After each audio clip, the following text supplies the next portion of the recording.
Vatsimpana etny pasteur Ratsianarivo Lea. Indriny alehibe ny fitiavanao ry Andriamanitra fitiavana ka mbola nahatratra izao maraina sondra izahay. Mankasitraka anao ary manome voninahitra ny anaranao noho ny famindraponao ka mbola nahatoy izao anay indray. Miarabanao mpanetreteny izay manoroka ny tongotra ao masina, ilay tompony tompo sy mpanjaka ny mpanjaka. Aidino ny fananao masina ao aminay tsiraray avy. Ahafahanay Jesosy malalo mandray ny teninao izay vatsim-panahy ho anay tsiraray avy makivaky ity tontolo andro ity. Ny mpanomponao kosa Jesosy dia atoky sy mino fa ianao no hiasa mahery ka ny endriny lelako ahafahako manambara ny sitraponao.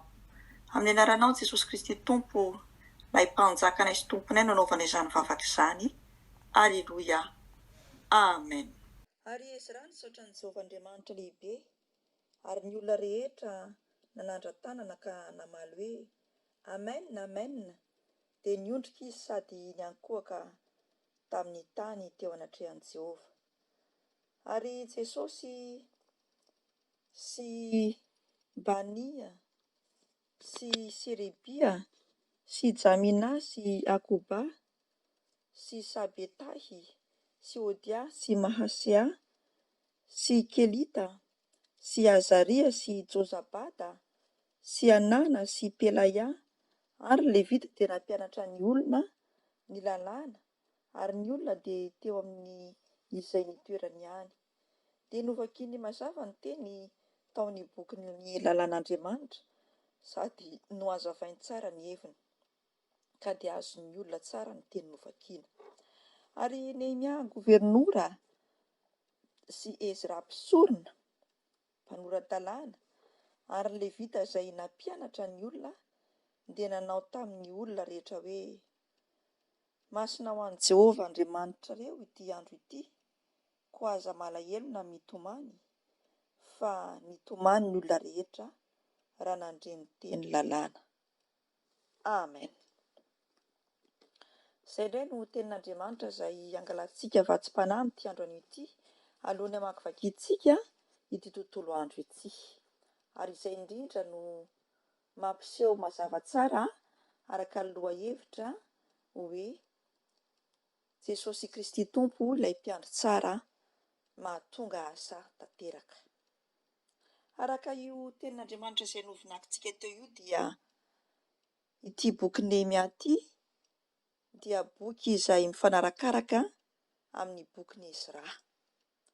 Ary niaraka nanoratra io boky io izy roa ireo tamin'ny taona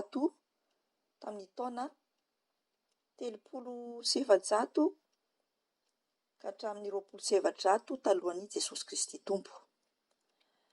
Raha ataontsika indray mijery ny bokin'i Nehemia dia azo fehezina sy azo lazaina fa manambara ny fananganan'ny nimandan'i Jerosalema. Antitra teriny ao anatin'izay ny mahazava-dehibe ny famelomana indray ny fiainam-panahy sy ny fanoloran-tena ho an'Andriamanitra sy ny teniny. Hitantsika tsara moa araka ilay novonaky teo fa Nehemia dia gobernora ary Ezra dia mpisorona. Nehemia dia nitoetra nananany dia lehilahy nanana fahendrena ary lehilahy nanana fitondran-tena ka nanana fahasahiana sy fahamarinana tsy azo kianina nanoloana an'Andriamanitra sy nanoloana ny fiainany. Nanana ny finoana tsy miovaova izy ary nanana koa izy ny fitsarana ireo niaran'ny Tsindry Arzolena, ary izay no nanana ny fanomezam-pahasoavana sy talenta lehibe teo amin'ny fitarihany ny ondrin'Andriamanitra sy ny fandaminany ny asan'Andriamanitra.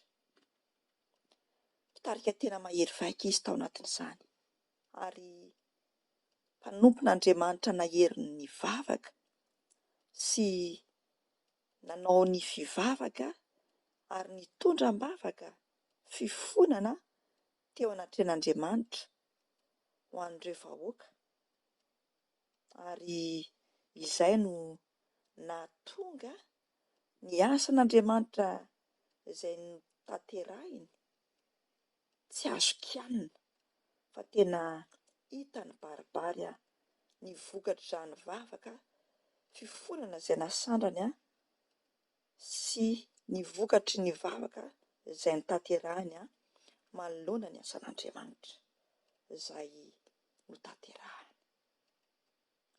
Araka ity toko novakiantsika teto amin'ity Nehemia 9:7 ity, ny 9 ka hatramin'ny 7, dia mazava ho azy fa novakiany Nehemia apahy be maso, tsy nisy tahotra, tsy nisy ovitra manoloana an'ireto vahoaka izay nangetaheta an'Andriamanitra, ny lalàn'Andriamanitra, ary nampahafantariny azy ireo ny lalàn'Andriamanitra sy ny sitrapon'Andriamanitra. Hoy izy hoe raha te ho tafarina amin'ny ara-panahy ny kristianina dia inona ozy no takia ny tenin'Andriamanitra?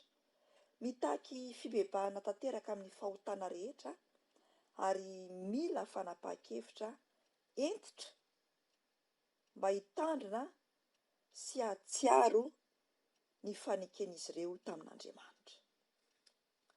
Reto vahoaka reto mantsy raha ny zanak'Israely izay nanaradian'Andriamanitra dia nanao fanekena ny hoe ankatoa hanaraka ny sitrapon'Andriamanitra, kanefa ny inona ny zavatra niseho?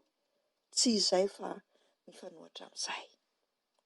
Ary izay koa no mampandiny tena antsika izay milaza fa kristianina sy te hanaradian'Andriamanitra, te hanaradian'i Jesosy Kristy Tompo, moa tsy maro va ny fanekentsika ny hoe hanao ny sitrapony, ankatoa ny tenin'Andriamanitra, ankatoa ny filazantsarany, kanefa dia tsy mba manana fanapahan-kevitra entitra isika hanaraka izany sitrapon'Andriamanitra izany. Teto amin'ity 7 ity nefa dia rehefa nampahafantariny Nehemia an'ireto vahoaka ireto ny sitrapon'Andriamanitra, dia resy lahatra tanteraka ny amin'ny fahotany sy ny fahadisoany ny olona raha nahandre ny tenin'Andriamanitra, ary tena nazava tamin'izy ireo marina tokoa ny hevitry ny tenin'Andriamanitra sy ny sitrapon'Andriamanitra. Ary tsapany Nehemia tao anatin'izany fa niasa tanteraka tao anatin'izy ireo ny fanahy masina, ary rehefa niasa tanteraka tao anatin'ireto vahoaka n'Andriamanitra ireto izay nandre ny sitrapon'Andriamanitra sy ny tenin'Andriamanitra, ny fanahy masina, dia nibebaka marina reto vahoaka ireto, ary nitomany tamin'ny fony manontolo ka vonina niala tamin'ny ratsy fanaony izy ireo. Anio koa tonga amintsika tsiraray avy ny tenin'Andriamanitra. Aoka ny fanahy masina no niasa ao anatintsika ka ho tena hanana fibebahana marina izao sy anao, hitomany sy ho rikoriko-pahotana amin'ny fontsika manontolo, ary izay no hahatonga antsika hanana fanapahan-kevitra hiala amin'ny ratsy, hiala amin'ny fahotana, hiala amin'izay zavatra rehetra mampisaraka antsika amin'Andriamanitra.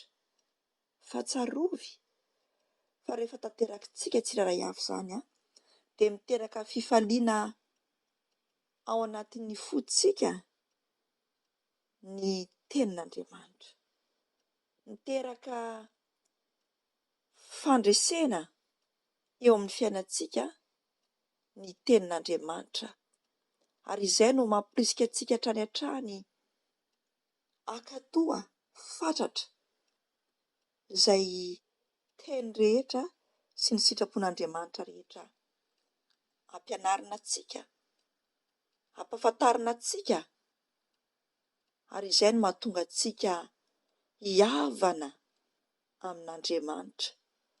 Izay no mahatonga antsika hiorina amin'ny tenin'Andriamanitra, ka mahatonga ny fanahy masina hitoetra ao anatintsika, mahatonga ny fanahy masina hiatrika sy hitaridarina antsika amin'ny fiainantsika, amin'ny atsipirian'ny fiainantsika, ary izay no mahatonga ny fifaliana sy ny fiadanana avy amin'ny Jehovah Ray hanjaka eo amin'ny fiainantsika. Ary rehefa maharitra amin'izany rehetra izany tsika dia tsapantsika avy hatrany fa efa nandray ny famelan-keloka isika tsirairay avy, ka mahatonga antsika hanana firaisapo amin'Andriamanitra Ray sy Jesosy Kristy Zanany, ary ny fampiraisana amin'ny fanahy masina. Ka ny fiainantsika amin'ny ho avy dia ho tonga hifanaraka amin'ny sitrapon'Andriamanitra sy ny tenin'Andriamanitra. Mahereza ry mpiara-miasakasaka, miantoraka sy mitalao, mibebaka sy mandadilady, mitady sy mikasaka amin'ny fotorotoro sy mangorakoraka ny sitrapon'Andriamanitra, ka tonga antsika handray ny famelan-keloka ahatanteraka an'Andriamanitra ilay mpiandry tsara, ahatanteraka an'Andriamanitra hanome hery antsika, ka tonga ny asa ho tanteraka eo amin'ny atsipirian'ny fiainantsika sy eo amin'ny asan'Andriamanitra izay tanterahantsika, ary indrindra ahitantsika izany asa tanteraka izany eo amin'ny atsipirian'ny fiainantsika tsirairay avy. Ho azy ny voninahitra, ho antsika kosa ny famindrapony. Vavaka isika.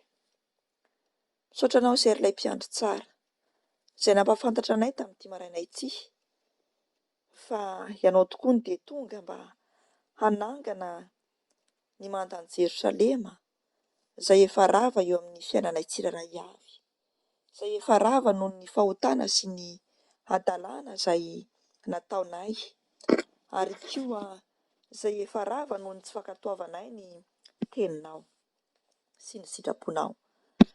Androany nefa ianao Jesosy dia mitaika anay tsirairay avy mba hifoana sy hibebaka marina tokoa, hikatsaka sy hitady anao amin'ny fotorotoro sy mangorakoraka, hahatonga anay hanana fanapahan-kevitra feno sy tanteraka, hialanay amin'ny fahotana rehetra izay mampisaraka anay aminao. Soa teo ny fanahinao masina izay mandresy lahatra anay amin'ny alalan'ny teninao, ka mahatonga anay hiaiky ny fahadisoanay sy ny fahotanay eo anatrehanao, ary izay no mitarika anay hiankohaka sy hantoraka aminao, hitomany sy hikatsaka ny famindrapo sy ny famelan-keloka avy amin'ny fitarihan'izany fanahinao masina izany. Fa rehefa tanteraka izany Jesosy dia tonga ao anatinay ny fifalianao sy ny fiadananao, ary mahatonga anay handresy amin'ny alalan'ny teninao, mahatonga anay ankatoa, ka mahatonga ny fihavananay aminao indray ka hiorina amin'ny teninao. Misaotra Jesosy aho, mankasitraka satria mbola miara-lanelina aminay isan'andro ianao. Aoka Jesosy ny fifalianao ary vokatry ny fibebahana marina sy tanteraka hitoetra aty anatinay, ka hatsapanay fa rehefa mibebaka izahay dia voavela heloka ary manana ny firaisapoa aminao Andriamanitra iray zanaka ary fanahy masina. Ary izay no mahatonga ny fiainanay amin'ny ho avy hifanaraka amin'ny sitraponao. Ty tontolo andronay ty anie dia ho tontolo andro feno fankatoavana izany teninao izany, ahafahanay koa miatrika ny ho avinay eo amin'ny fanatrehanao ilay mpiandry tsara mahatonga ny asa tanteraka eo amin'ny fiainanay. Hoanao ny tera sy ny hatsara ny voninahitra ilay tompony tompo sy mpanjaka ny mpanjaka, fa ho anay kosa ny fiadananao sy ny fifalianao. Aleloia, amen. Mahireza sy mahatanjary mpiara-miazakazaka ary dia mivavaha mandrakariva koa ho an'ny mpanompon'Andriamanitra mba hanambara mandrakariva ny sitrapon'Andriamanitra ho antsika mpanaradian'i Jesosy Kristy Tompo.